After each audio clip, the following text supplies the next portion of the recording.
can do that. Watch this. I know. Oh, yeah, I can do that. I know. Oh, yeah, I can do that. I know. Oh, yeah, I can do that. Watch this. Can everybody float around for us? That was really cool, Chris.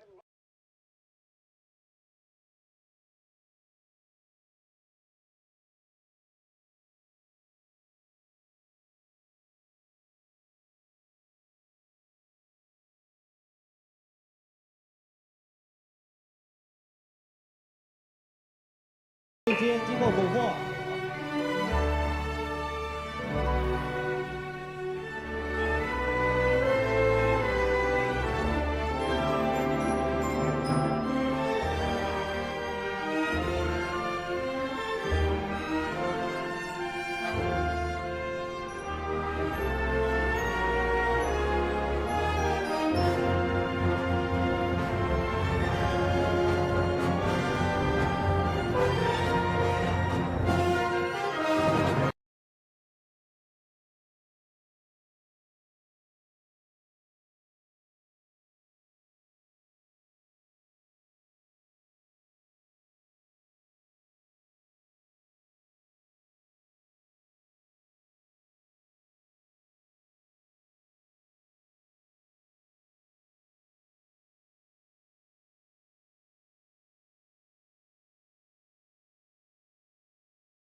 Swallow our toothpaste. Swallow our toothpaste. We just get rid of the toothpaste in a small cup like this.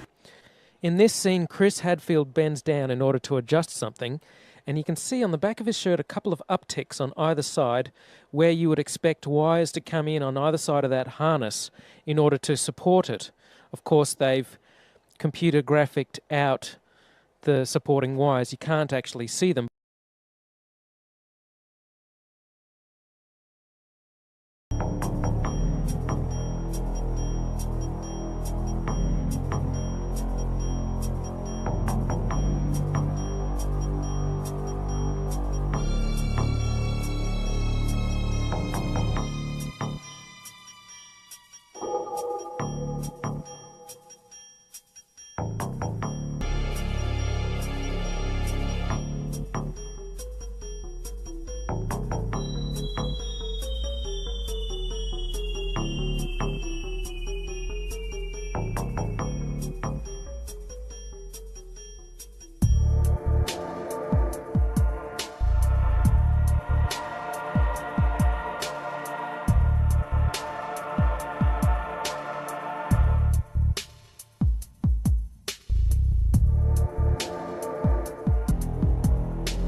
My research of the last year has led me to the conclusion that not even low Earth orbit is possible, that the International Space Station is a hoax, and all manned space travel is fake. First, though, let's have a look at the International Space Station. I want to talk about some of the anomalies I see there. For the inside of the International Space Station, there are a couple of zero-gravity tricks that they use to fake it.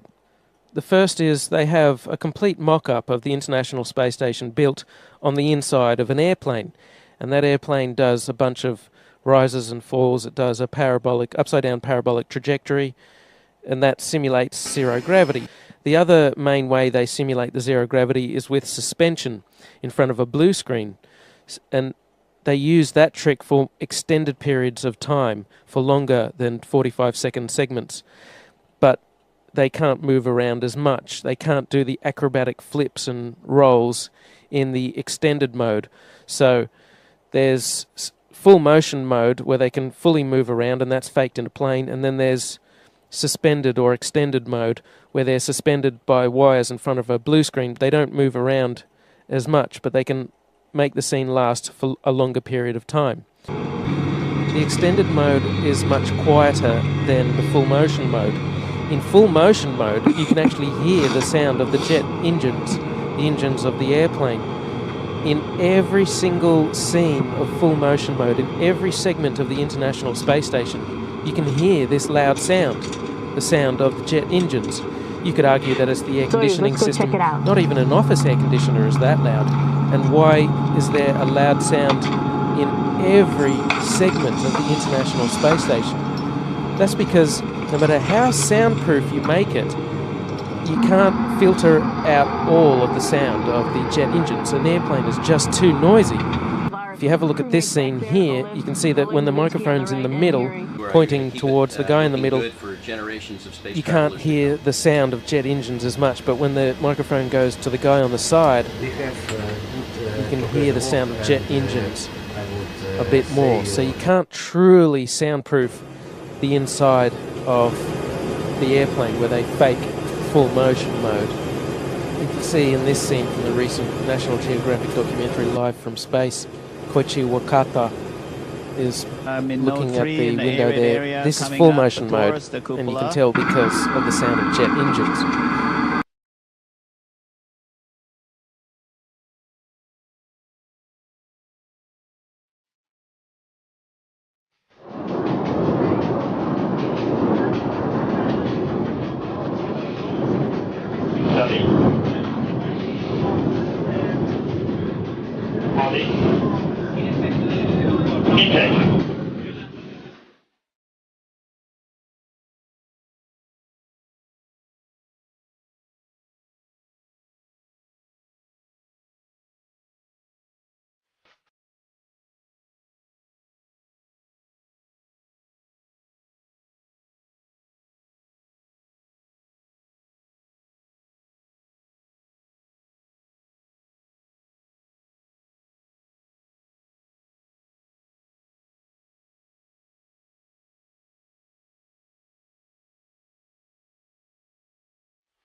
Now have a look at their feet. There's stabilization bars, blue stabilization bars.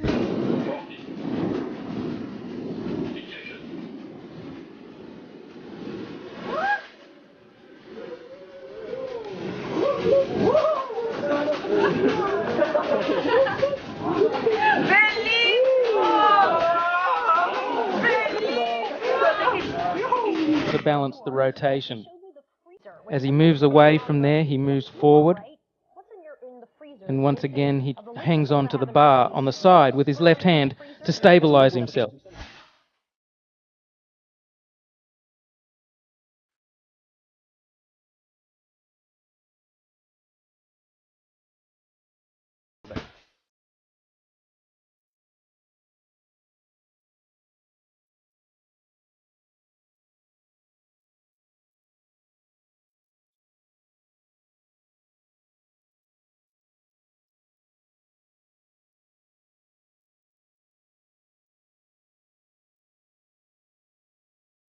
Like jelly beans, but then how to eat these in space? This is truly challenging because as soon as I open this bag, all of these are going to want to come out. And so I'm going to have just a couple come out.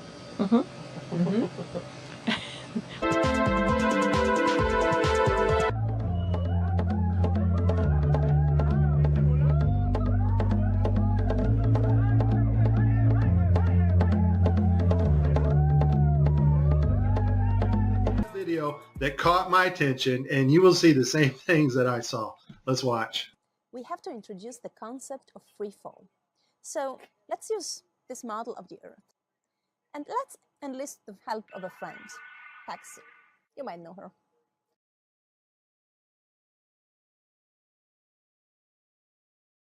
So what is significant about this video is, number one, it was live to school children.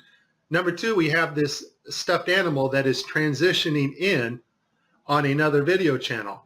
And the actor is able to reach up and grab this doll in real 3D space and manipulate this doll with their hands.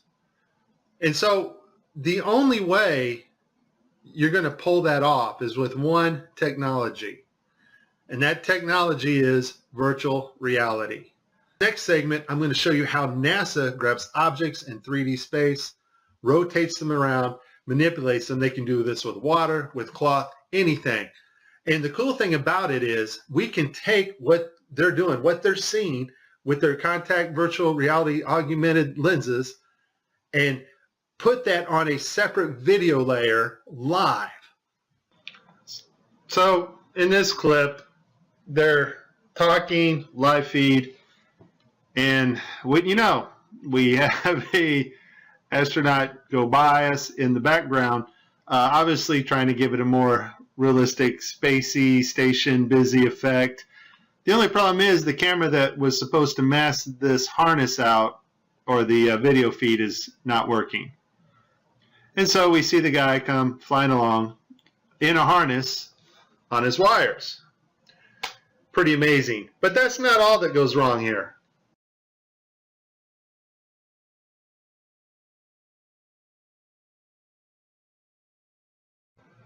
Okay, so you see to the right, this guy's flipping this hat. This hat's actually on another video channel in 3D space. It's virtual reality. They're wearing augmented contact lenses so that they can interact with these 3D objects. Now, in this scene, the guy on the left in the green shirt, he thinks he sees an object in 3D space that's being broadcast to him. So he grabs it and he puts it off to the side. He's looking straight ahead because he's looking at an object rotating in front of him, but the video channel is down that is supposed to show the viewers what we're supposed to see, and so we don't actually get to see the object that he is seeing.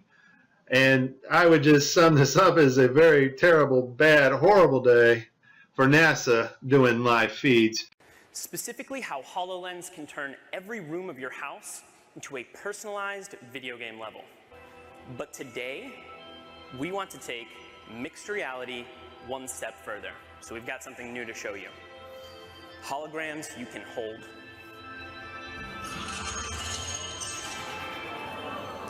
This holographic gauntlet is the weapon that Dan will be using while playing Project X-Ray. You'll notice that as he moves his arm, the hologram moves as well. This is a wearable hologram. And when you combine technology like this with the environment understanding of HoloLens, you can do some pretty spectacular things.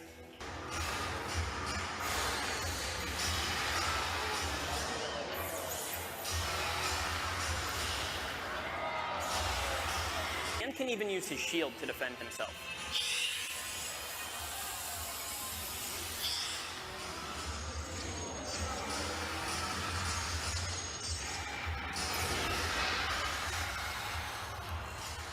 Nicely done. Looks like that's all of them.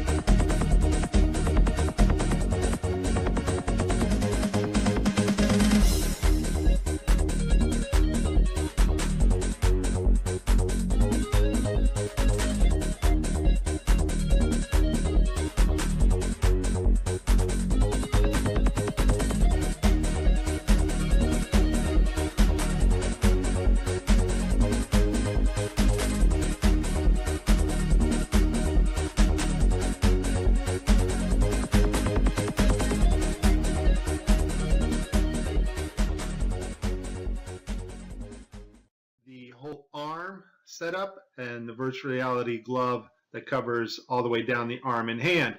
This allows the software to broadcast what we see video-wise as his arm in a shirt sleeve. Okay, I have a lot of Tim Peake screw-ups, but this one here, the system glitches. The software does not track his hand properly, and Tim slips his hand underneath his other fingers, which is tightly holding onto the mic, which would be impossible. I don't think this is Tim's fault. Normally, Tim always moves his other fingers up while he slides his hand under.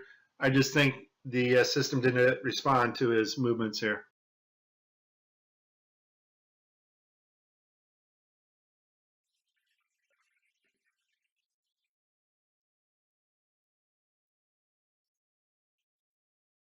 Yeah, people come out and they've run out of anecdotes, you know, and they just start making stuff up. Yeah. Like that Neil Armstrong guy. Have you seen him on the talk shows? Neil Armstrong, you mean the first man to walk on the moon? Talk about a fish story.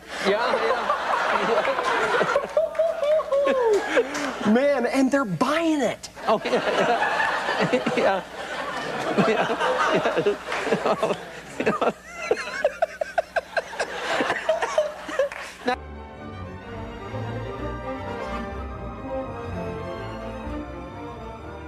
Do you hear me?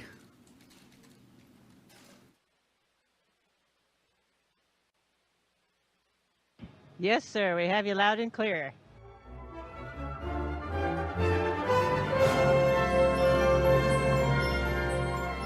Who's ready to go to Mars up there? We are absolutely ready to go to Mars. It's going to be a fantastic...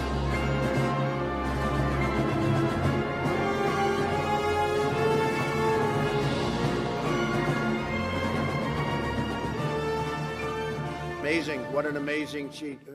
Amazing. What an amazing cheat. Amazing. What an amazing cheat. So why didn't I flinch? Because the laws of science differ fundamentally from those of...